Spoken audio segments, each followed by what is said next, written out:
mbokk yeeg xaritu auditeurs yi salaamaaleykum ñoo ngi leen di nuyu kenn ku nekk ci sa tur ak sa sant boole ci di leen ziar di am mbégte di àndandoo ak yéen ci iRadio 90.3 kaddu gi di bàyyeekoo Ndakaaru di am mbégte bu baax a baax di leen nuyu di nuyoo waa Kaolack waa Thiès waa Sédhiou waa Kolda waa Ziguinchor waa Tambacounda Podor Matam Saint-Louis Louga ak Touba ak di ko wër di nuyu tey siyaare bu baax a baax Alaaji Ibou Fall salaamaaleykum. Boubs maa ngi lay nuyu yow ak say téléphone yu bari. kii mooy Aztec. oui. téléphone bu bees bi génn. yaa ngi mel ni jinax bu bari pax de. waaw xam nga jinax bu bëggee mucc. Njawar Seck. ndeysaan te nekkoon ak ñun Walfadjri moo daan wax loolu. Njawar Seck. moo daan wax su bëggee mucc. jinax su bëggee mucc. day bari pax waaw wax nga dëgg jinax su bëggee mucc day bari pax. homme d'affaires day bari téléphone. homme d'affaires day bari téléphone. waaw Aztec S7 S8 S9 ak bi nga xam ni mooy haay bi di Iris. haay bi moom foog ma wutal la ci. damaa bëgg concurrencer sa doom bi. xam nga man dama am doom bu maa la wax li dañ ko kii quoi dañ ko tàppaas ne ko yow daal sa papa ji ne rek mu yónnee ma bu bees tàq. yaa ngi am jàmm. je te dis et ma nuyu kii les hommes normaux waa 46% yi jaar nag Mor Ndiaye nee na su ma ko nuyul dina ma bàyyi. Mor Ndiaye. te bugguma Mor Ndiaye bàyyi ma. non Mor Ndiaye sa xarit la. nuyu ko rek mais Ibou loolu day am de. day am boo demee ci rajo bi nang ma nuyu nang ma tudd de. baax na daal nang ma tudd. Mor Ndiaye daal mooy waa ji def vite fait sama xarit la. mais Boubs nang ma wax baax na ma ne ko kon dinaa la wax su ma demee dinaa la wax ci rajo bi. incha allah yaa ngi am jàmm. ça va et toi. naka njaboot. ñu ngi fi ça va. ñu ngi fi de ça va de. ñëpp a ngi góorgóorlu. waaw foog naa de. naka réew mi mbaa yaa ngi koy enjoy. yëngatuugul. mu ngi saxaar daal mais tàkkugul. ñi ngi jëm ci li nga xam ni moom moo di fête du travail. bu suba dem ci contexte boo xam ni xaw na compliqué ci liggéeykat yi. liggéeykat yi nag secteur yëpp ren nag li marqué li nga xam ni moom moo di secteur yi. mooy ay licenciement yu baree bari ay nit yu ñàkk seen liggéey yu baree bari. dafa mel ni le monde du travail dafa am instabilité bu mag a mag. te lu baree bari ci liggéeykat yi daanaka ñu bari dañ leen dàq des fois abusivement. alors man Boubs je ne suis pas surpris loolu vraiment bettuma parce que xam nga bi fi Diomaye mooy Sonko bi mu fi faloo. xam nga dama la ne un nouveau régime c'est des nouveaux riches et des nouveaux pauvres. waaw. voilà c'est toujours la continuité léegi day am ay privilégiés yuy yéeg ak ay privilégiés yuy wàcc mais loolu Boubs dafa am ay incidences tam parce que xam nga ñenn ñi ce sont des employeurs des hommes d'affaires des décideurs ak yooyu ñi nga xam ne ñoo nekkoon ci ndënd yi pendant 12 ans ñu xëy bés takk seen biir ñi nga xam ne ci ñoom la ñu yaakaaroon xam nga ñoo ko yëg. donc c'est normal.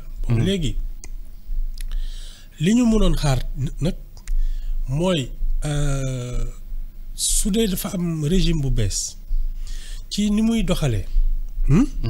ñaar moom mënoon am nga fekk réew mi fu mu nekk nga bañ a toj di tabax. nga bañ a toj di tabax. waaw nga sentir ni dañuy toj. lii ma gisagum toj parce que mooy li ma la wax rek fii mu nekk nii moom soo amee tuuti lex sax ñu ne la foo ko jëlee. donc ci nga xam ne fii tey ñoo fi mënoon dugal xaalis pour liggéey bi gën a daw. ñemeetuñu ñi nga xam ne tam comme je dis ñi nga xam ne waroon nañ leen fekki fi ñu nekk néew doole geeg ñi am problème ak yooyu. parce que ñii ñëw dañu jàpp ne néew doole gi lañ fi nekkal ñi nga xam ne gisuñoon seen bopp ci régime ay Macky Sall ak yooyu mooy waa 54% xam nga ñoom dañu ne woon ni réew mi doxee ni mu bindoo dañ leen ber dañ leen fàtte. moo tax ñu jéngu man nag foogoon naa ne su dee ñooñu ñoo la fal balaa ngay toog da nga leen di wër laaj leen fan la ñu toll ak lan fan la ñu mën a jublu pour liggéey bi mën a dem gisaguma loolu li ma gisagum mooy ñu ngi seet parce que ñoom leur problème c'est pas les pauvres ce sont les riches et ça ça tire tout le monde par le bas. Man, je te dis, un pays normal, c'est un pays qui permet de s'enrichir. Quand je dis s'enrichir, s'enrichir, travailler, avoir de l'initiative, avoir de l'audace. En te disant, contexte, ma lancer un business. Mais si tu as encouragé, moi, nous sommes, la majorité est pauvre. Donc, ñi nga xamné ñoo doon xëcc les gens par le haut qu'on les tire par le bas ñu mel ni ñëpp.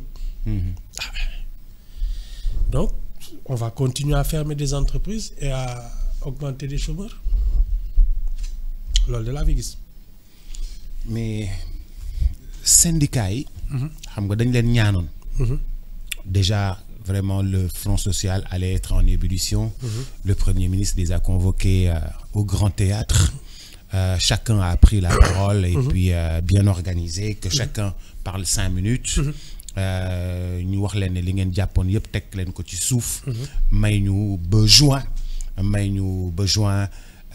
fekk ñu pare li ñuy def ak FMI ak yooyu. fekk lépp li nga xam ne moom la ñuy def comme ça ñu mën leen a toppatoo. Mais yaakaar nga ni dinañ si mun a génn nii nga xam ni noonu la ñuy doxalee nii parce que syndicat yi bu dee jàngalekat yi la ñu diggee woon ak ñoom gouvernement bale defu ko gouvernement bi jubloogu ci bu dee santé problème yaa ngi taxaw bu dee en fait ils ont trop de revendications dafa yoo xam ne dafa taxaw ak trop de problèmes à régler yoo xam ne yëpp dafa taxaw te secteur yooyu yëpp dafay boo gisee ñi doon liggéey ci maire yi ñi doon liggéey ci suñu këyit yi et tout ça ñooñu ñëpp dañoo nekk toujours ci benn maire boo xam ne ba léegi dañagul en fait. Alors man je crois aux institutions.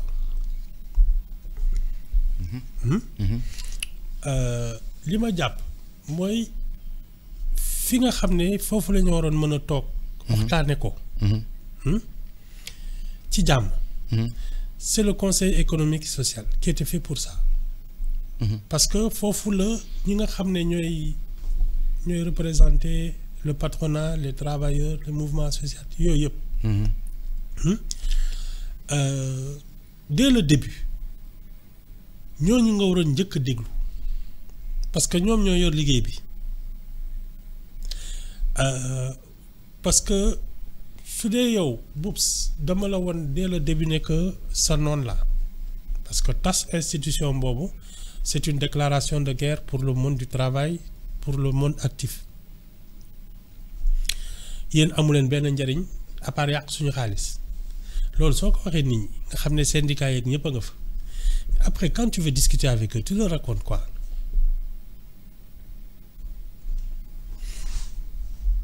C'est tout. waxtaan bi moom tu sais amatul cadre institutionnel d'expression et puis amatul sax relation gentleman agreement parce que tant que tu discutes d'institution à institution on cherche toujours ce qui relève de la cohésion sociale mais su dee yow da nga yow sa institution rek muy dëgg ñi ci des ñëpp c'était des vendus des corrompus des et cetera ñi nga xam ne dañ doon yàq suñu xaalis mais seen waxtaan mënul neex man dooma yaakaar ba pare yàpp ma c'est ça les gens ne se feront pas de cadeaux ça j'en suis convaincu. dañu am président day am traditionnel ndaje. ak travailleurs yi. Remise de cahier de doléances lañ koy wax. Bien sûr. mu nekk un moment fort. pour le monde du travail. Mais est-ce que loolu mu ngi am solo ba tey nga xam ni dañ ko daan joxe les mêmes revendications yi ñu joxe woon daaw. muy ñëwaat ren. Bon, de toute façon, c'est une tradition républicaine. Donc, c'est toujours bon que nous wax lan la ñuy jàmbat. Boobu sax man lan laa gën a gëm que on ne pose pas les vrais problèmes. Parce que man je regarde le monde de l'enseignement. ñoom seen revendication yi mooy leurs conditions de travail. C'est vrai ñoom war nañ leen dugal dans des conditions de travail acceptables ci man ñiy jàngale comme ñiy faj ak ñiy aar suñu dëkk bi des forces de l'ordre et de sécurité administration bi boobu si ñoo fi war a gën demin donc su dee ñoom loolu la ñuy kaas je trouve que c'est légitime mais xam nga lan mooy problème bi ci man c'est que ñoom li muy liggéey ça ne produit rien de bon ça veut dire que c'est pas seulement la forme maanaam condition yi ñoom ni ñuy kiyee tabax ay école fii yokk classe yi yokk chaise yi yokk salaire kii pour man le vrai problème de l'éducation c'est pas ça c'est son contenu.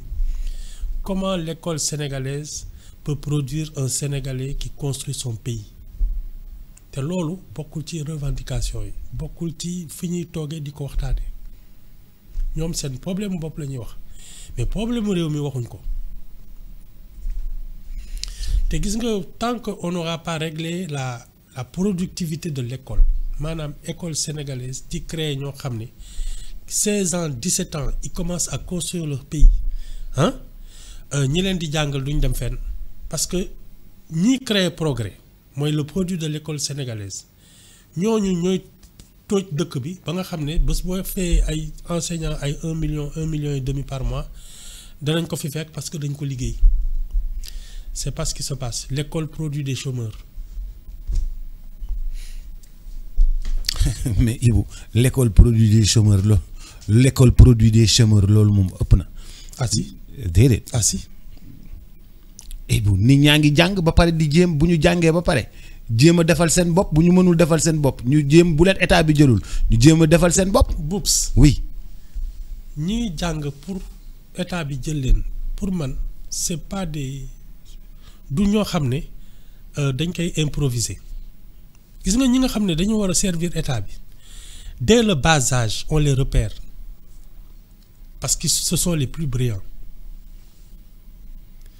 ñi ci des on doit les orienter vers une vocation xam nga ku nekk soo juddoo am nga loo bëgg a def ñun dañu war a dimbali Sénégalais yi suñu juddoo di am talent am vocation ñu pousse leen ci loolu te ça c'est le rôle de l'école léegi nag y a des élèves exceptionnels ñooñu dañ leen di teel a ràññee ni kii il va servir la République parce que c'est comme ça que ça marche mais tu peux pas kii nu mu tudd la fonction publique mënul nekk loterie ñu dem ba nekk ay mag ñuy naan kii mooy dugg kii mooy génn wala ñu non ça se planifie dès le bas âge dëkk dañ koy organiser c'est tout. Ibou bu fekkee ne da ngay jël élite bi defar leen lii jël élite bi defar leen lii nga defar élite bi ba pare. yow da ngaa defar élite bi ba élite bi pare. élite bi moo ñëw falsifier rapport Cour des comptes ñu naan am naak amul élite bi nga xam ne moom nga defar ba yaakaar ci élite boobu noonu. moo ñëw ne croissance bi 7% la waroon toll ñu ne élite bi moo ko def moo ko yàq ni. xaaral rek nga defaraat élite bi ba yaakaar ne élite bi. man dinaa bàyyi di waxtaan ak yow. nga defar élite bi récupérer élite bi ba yaakaar ne élite bi baax na. yow damay bàyyi di waxtaan ak yow parce que. Je t'explique les choses 10 fois nga lànk ne doo du ma ko comprendre nga defar élite bi ba tu confonds les élites et les privilégiés c'est pas pareil. yow ñi ngi may wax nii. C'était des privilégiés. Boups l'élite par définition tire les gens par le haut léegi nag ñi nga xam ne intrigué nañu ba dugg ba toog ci ay posture de décision. Parce que teranga ba fa la nekk ce sont des privilégiés. toog ci poste de décision intrigué nga koy wax. waaw parce que ñi ci bare suñu leen di bëgg a def ay ministre ay directeur ak yooyu dañuy toogaanu sëriñ si toogaanu président campagne électorale jooytu fii kii di wax ci mbedd mi di kii ba ñu ne waaw kii nag mooy waaje dama taw. ñëw bokk ci benn coalition. voilà bokk ci coalition. ça c'est raataaru coalition bi jël say oto jox coalition bi. c'est ça jël sa xaalis jox coalition bi. ba pare pas toog l'élite. pour mën a nekk ministre après. c'est pas l'élite c'est les privilégiés bokkul su dee nag ñun on confond ça parce que même yow bon tu me diras waa 54% yi donc seen xel des na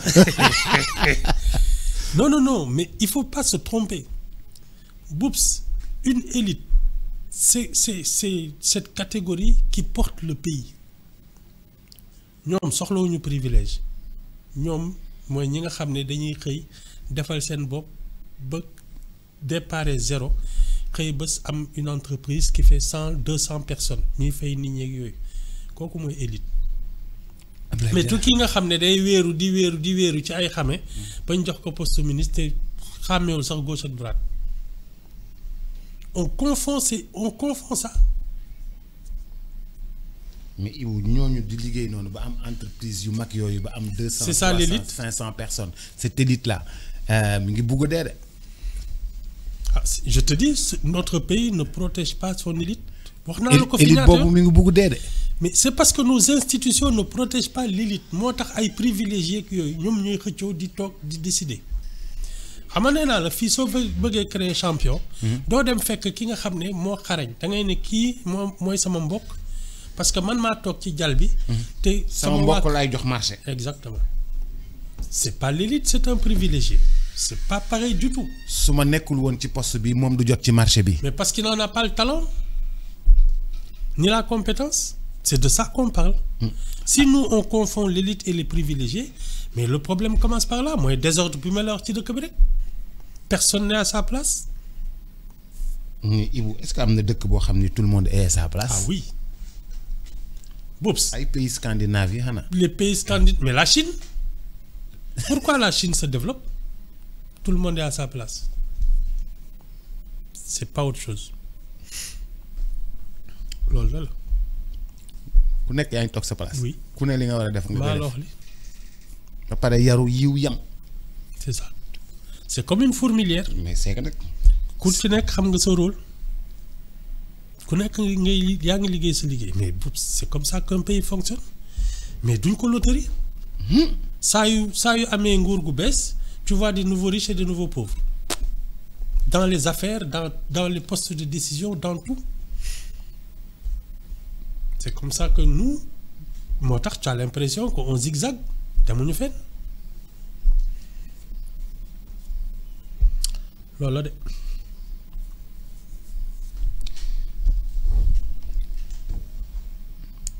tàncati naa la.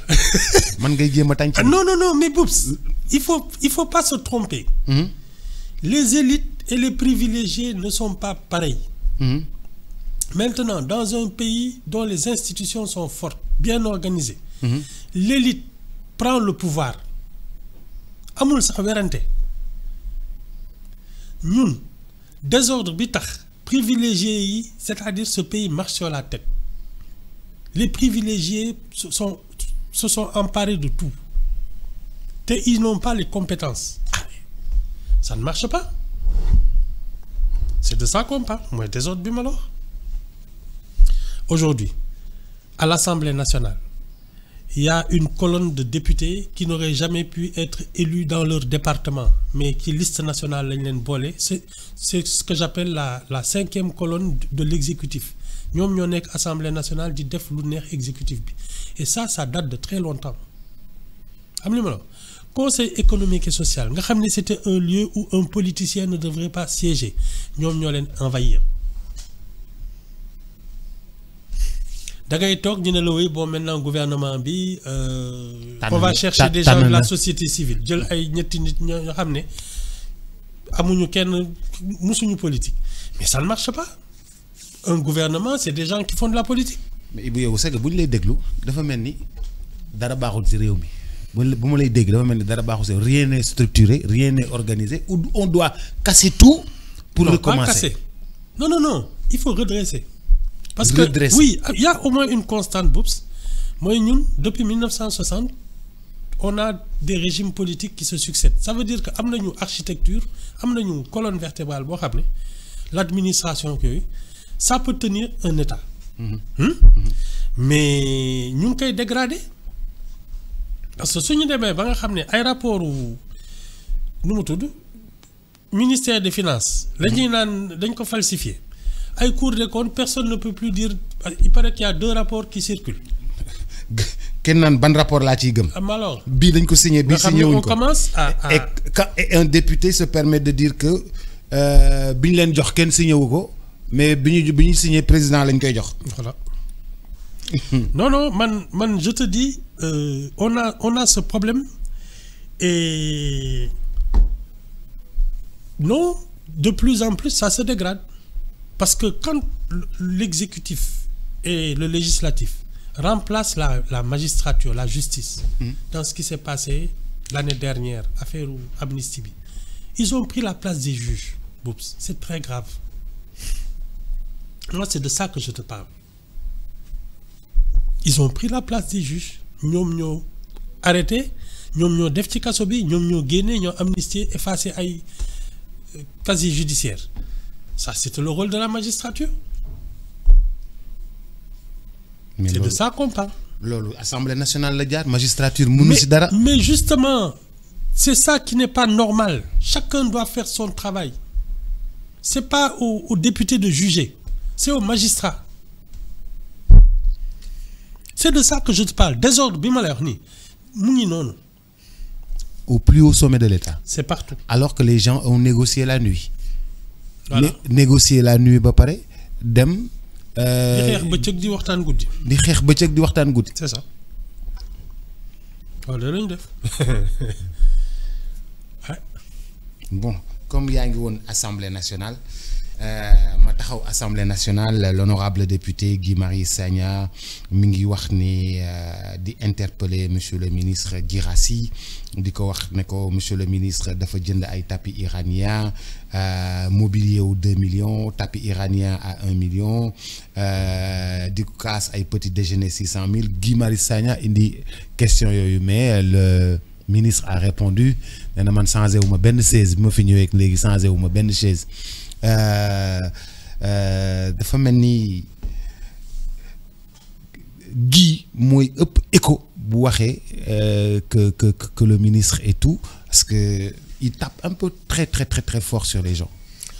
Boups, man je ne pense pas que l'achat d'un tapis ak yooyu ce sont des sujets d'intérêt général. Éducation nationale. Oui, voilà. Il y a vraiment des problèmes beaucoup plus sérieux que l'achat d'un tapis.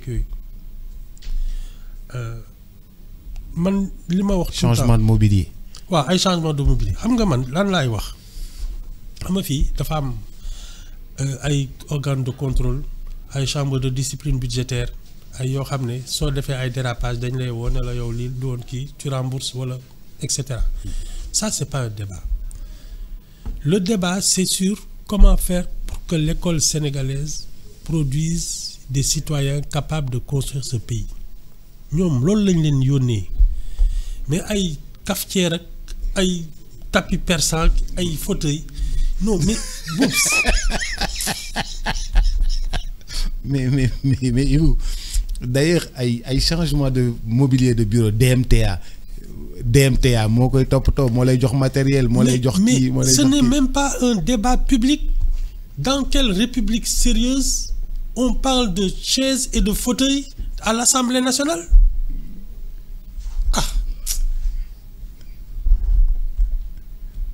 Mais on parle de frigo-bar et de machine à café aussi. Hein? Mais c'est de ça que je te parle, c'est pareil. C'est le niveau du débat. Mais c'est pour économiser et rentabiliser. Mais on n'est pas là pour ça, Boups. Boups, c'est pas ce que ça coûte, c'est ce que ça rapporte qui est le problème.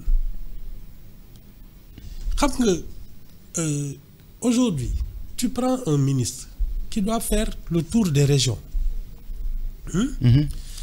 Tu fais des économies, donc no dugu auto, du jël avion. il passe une journée sur la route. Il a perdu une journée de travail. Il prend l'avion, il est là-bas en 30 minutes. Il gagne une journée de travail.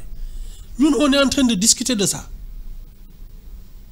Alors que l'intéressant, moi, qu'est-ce qu'il va y faire et qu'est-ce que ça va rapporter au pays? Nous, on est dans le détail. Malheureusement, c'est notre société. Parce que fille, il y a une boutique où il y a une cigarette avec dërëm power. Ibu dërëm power moom amul. Ibu yow gëj power xam nga kilo ñaat lay jar. Xam. Ibu yow tardé nga de. Gëj nañ ma yónni. Gëj nañ laa yónni power. Non da nga war di dem boutique di jëndi power Ibu.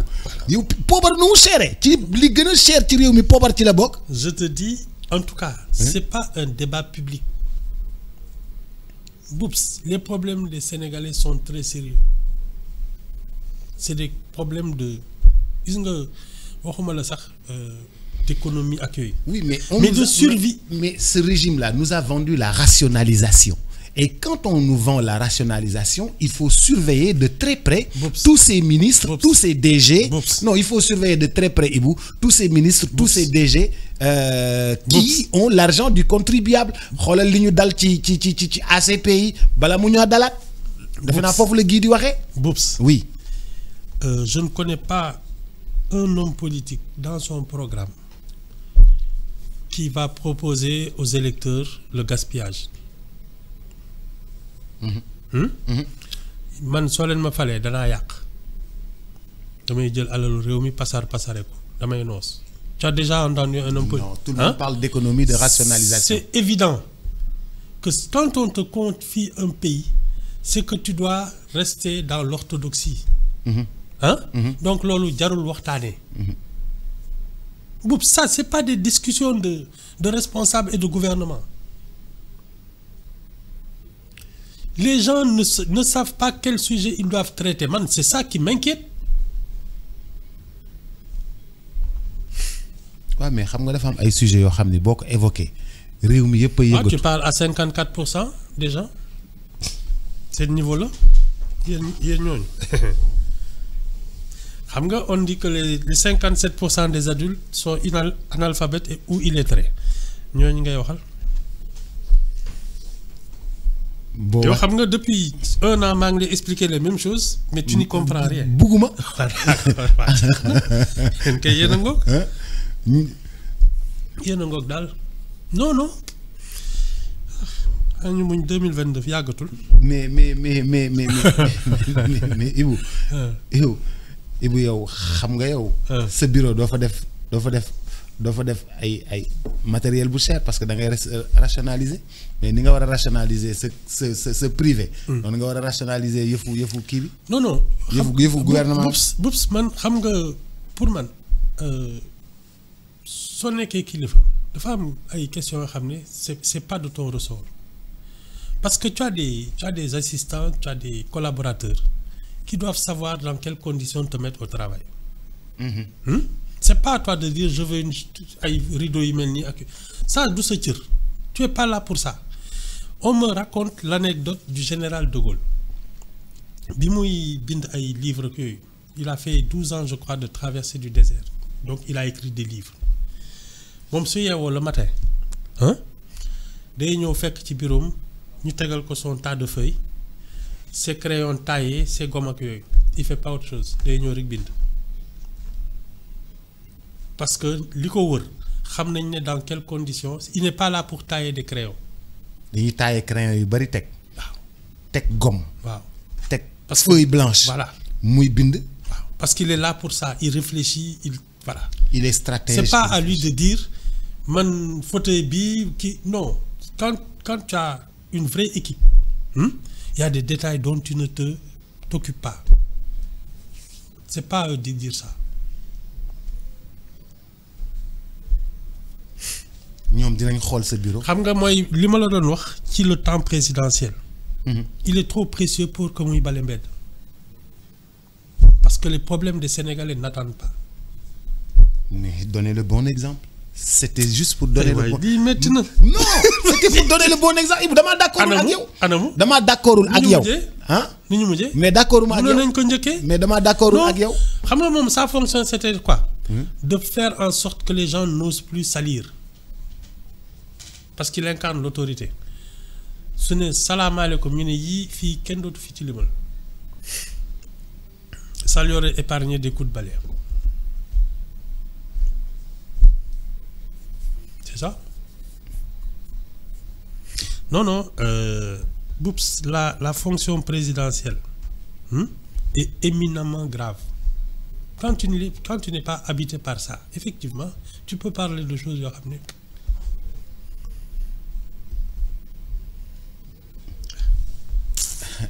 Et la fonction ministérielle?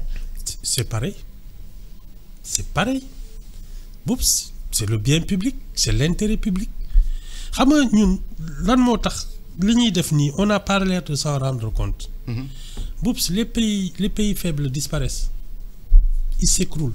Parce que, gis nga la terre là, il n'y aura pas de la place pour tout le monde. Quand tu n'es pas capable de résister, de t'imposer. Li Senghor doon naan au banquet de l'universel. Ñu ñëw toog. Fi ñuy décider nga toog di fa wax. Soo amul place boobu, tu vas disparaître. Yàgg naa la fi wax suñu ko nee nii di nga fi gis ay sénégalais yoo xam ne ils ont tout sauf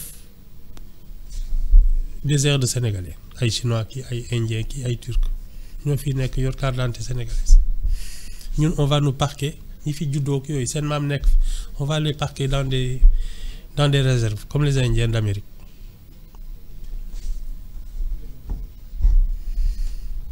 C'est ça le danger d'une nation qui ne sait pas se forger. Mais bu déclic boobu fan la war a jóge ci ñun kan mooy def déclic boobu ci ñun. C'est les institutions, le fonctionnement normal des institutions. C'est tout. Faire en sorte que les gens qui arrivent au pouvoir soient l'élite, pas des privilégiés ou des gens fâchés. Non, c'est ça le problème. Qu'est-ce que tu appelles des gens fâchés? Ah, ñi fi nag dañu weer wala yow seet loolu ñu ngi tëj rek. Mais non tëj bi dafa am ñu def faute. mais waaw xam nga on les a pas encore jugés. On les a pas encore jugés. waaw ñi ñuy tëj nii. On les a pas encore jugés. wala loolu da nga ko fàtte. waaw jeex na. dañ leen accuser. waaw ñu ngi tëj rek. C'est bien. saa yoo yeewoo ñu jàpp juróom. damay tiit. Je te dis. saa yoo yeewoo ñu jàpp juróom man damay xëy suba sax. Non, je te dis. ne moo lii mbaa jàmm la. saa yoo yeewoo fekk ñu jàpp juróomi nit. Je te dis, c'est la chasse aux sorcières. loolu la de. la saa yoo yeewoo rek ñu ne jàpp nañ juróomi nit. Boups. waaw c'est malheureux parce que pour man un pays où il fait bon vivre.